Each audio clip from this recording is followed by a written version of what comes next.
Buongiorno a tutti amici di mattoscacco.com e ben ritrovati in questo nuovo video. Oggi vediamo un ragazzino che poi non è mica uno sconosciuto, un gran maestro di 16 anni, batte il campione del mondo Magnus Carlsen. Diciamo che ogni volta che Carlsen perde se ne sente sempre parlare, è sempre un'eccezione incredibile. Stiamo parlando del torneo Hairthings Master. Questo turno è stato giocato il giorno 20 di febbraio, quindi recentissimo. Carlsen col bianco, e sapete quanto rode perdere con il bianco. Vediamo questo giovane ragazzino dal nome impronunciabile, che per gli amici viene chiamato Paradigma, col nero, come è riuscito a battere il campione del mondo. Scusate se ho già spoilerato il finale, ma la notizia è proprio questa.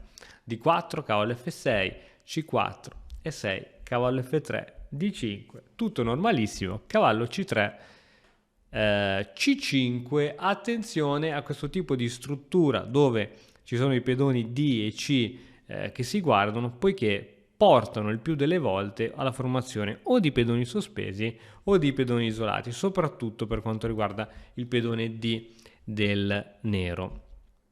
Ecco, la tensione viene sempre aumentata anche con l'arrivo dei cavalli, e qui è il bianco che deve decidere come continuare il gioco. Carlsen decide di cattura il centro di pedone. Chiaramente adesso, a seguito di una cattura, il nero si ritroverebbe col pedone D isolato.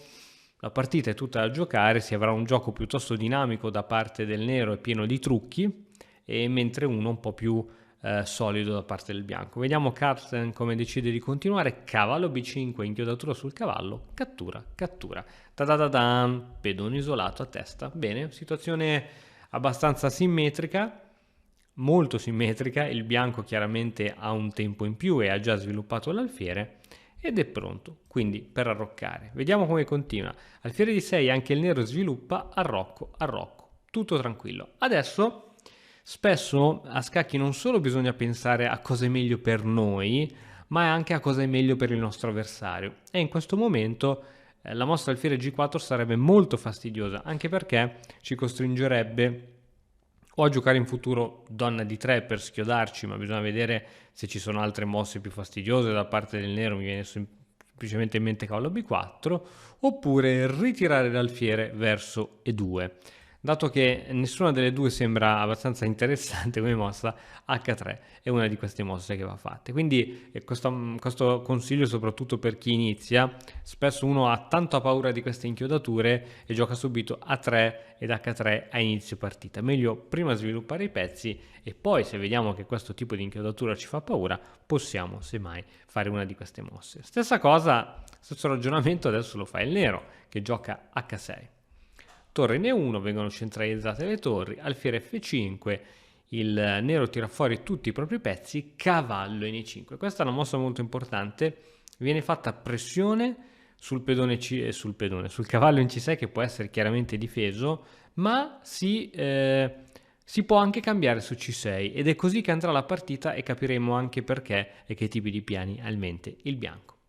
Torre C8, alfiere F4, anche il bianco va a sviluppare tutti i propri pezzi. Tra l'altro questo sviluppo è sempre molto coraggioso, poiché c'è un attacco a raggi X su questo alfiere che è sospeso, cioè non è difeso da nessuno. Torre N8, torre C1, donna B6, e a questo punto è il momento di allentare un po' la pressione. Cambio.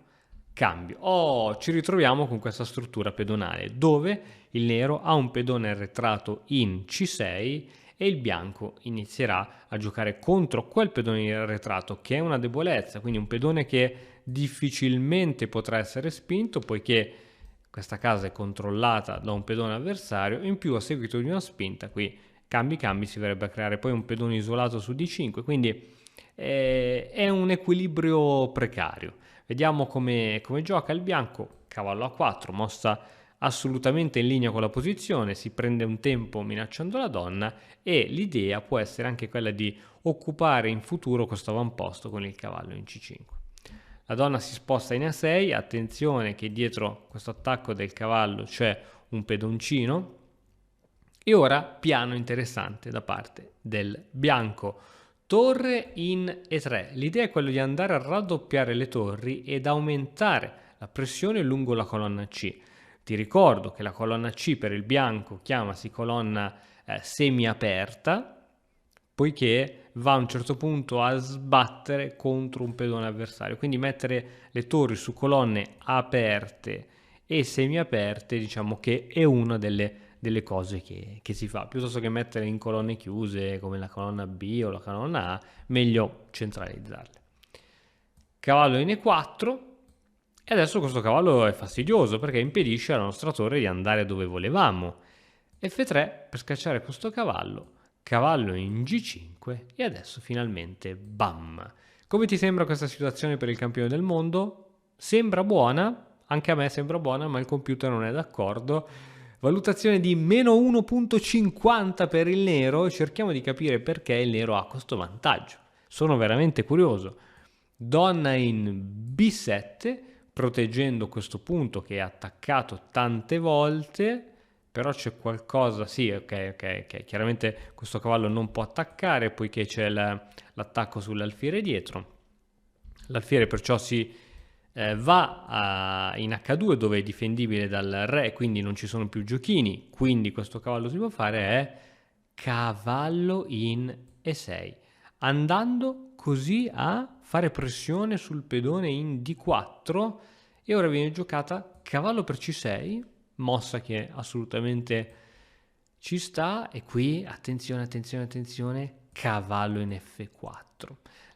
Posizione tendenzialmente favorevole al nero, qui addirittura il computer che dice che se il nero avesse giocato alfiere per H2 scacco, re per, qui il nero era meno 4, vantaggio allucinante, cavallo F4 con l'idea di vari doppi, di supportare anche torri che possono entrare e dare parecchio fastidio, cavallo E5 per chiudere la colonna alla torre, e a questo punto cosa dice? Torre per C3, torre per C3, F6, il cavallo si deve spostare, la colonna a questo punto si è riaperta, quindi torre in E2, mamma mia, sarebbe stato veramente un gioco difficile per il campione del mondo, che qui avrebbe dovuto cercare di difendere quel punto. Come lo difendi? You're gonna see me shine, shine, shine, shine, walking on beams of light, light, light, light, light.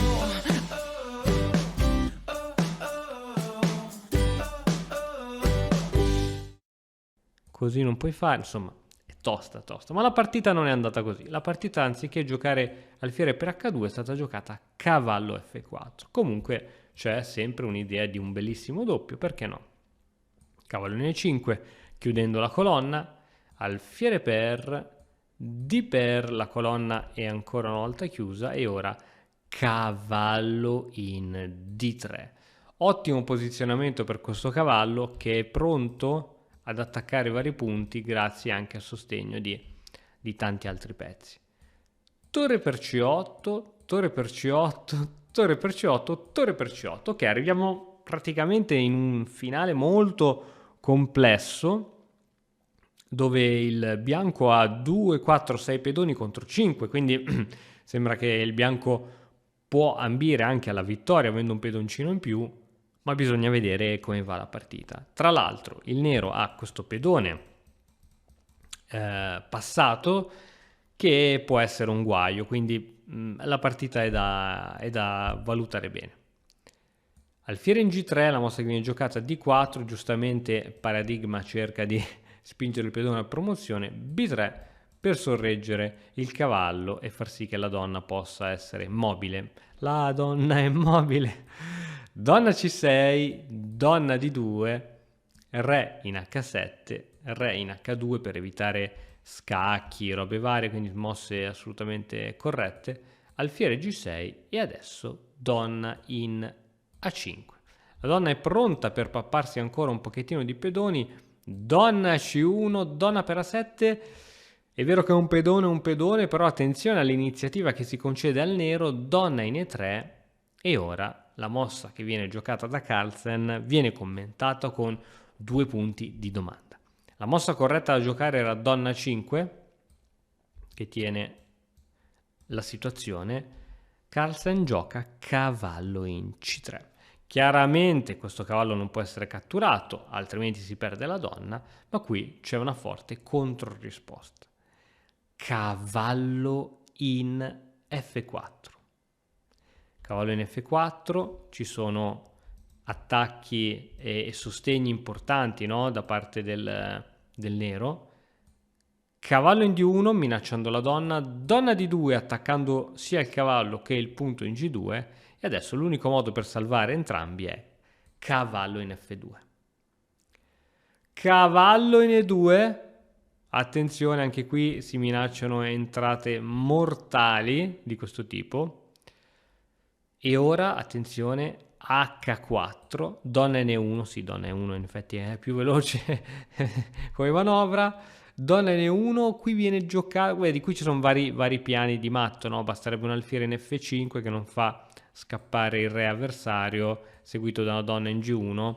Qui viene giocato da Carlsen donna in D7, cercando di tenere sia l'alfiere che può andare in F5, sia la fuga del pedone, e ora cavallo per G3, donna per D4, l'unico modo per cercare di sopravvivere, chiaramente su re per G3, come sarebbe potuta continuare la partita? Prova a dirmelo tu.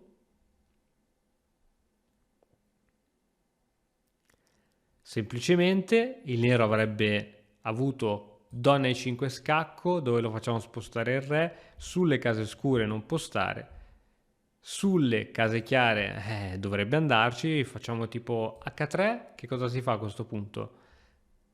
Bam! E non sarebbe male, per niente.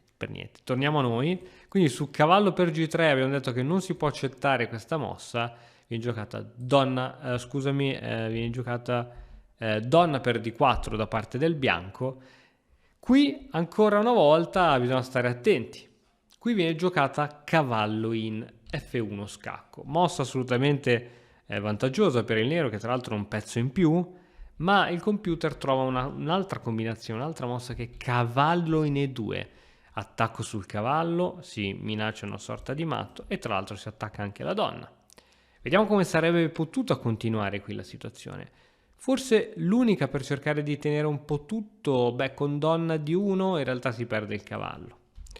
E con, non so, donna in C5 per cercare di tenere il cavallo. Qui la posizione comunque non è un granché, perché dopo donna G1, scacco, il re qui non può andare, l'unica è andare in H3, alfiere F5, G4, ma adesso c'è il matto, è bellissimo con cavallo in F4. Posizione veramente complessa, torniamo indietro alla posizione originale, dopo donna per D4 non è stata giocata cavallo E2, che è questa variante che abbiamo visto che portava subito immediatamente alla vittoria, ma cavallo F1 con scacco, il re si sposta in H3, cavallo in E3, il cavallo interrompe la comunicazione della donna con il proprio cavallo, donna B2 cercando di difendere sempre il proprio cavallo, ma altra mossa eccezionale di paradigma che è alfiere in C2, sostenuto dal cavallo che toglie ancora la comunicazione della donna al cavallo, il bianco rischia di rimanere senza pezzi, ultima donna di 4, donna per F2 e su questa mossa il campione del mondo abbandona. Ottima partita, è stata veramente, secondo me c'è stato anche un pizzico di fortuna che non guasta mai, ma la posizione devo dire che era molto complessa, c'era un sacrificio ovunque che non sono tra l'altro neanche stati visti dal nero, che comunque ha condotto un'ottima partita a soli 16 anni. Veramente congratulazioni, il primo di tanti successi, comunque si sta parlando di un giocatore di oltre 2600 punti, quindi congratulazioni. E ora, per continuare, che cosa posso fare? Innanzitutto ti consiglio di iscriverti al nostro canale in modo tale da non perderti le nuove video lezioni. E poi puoi vedere il video che è stato più cliccato in questa settimana. Ci vediamo, ciao!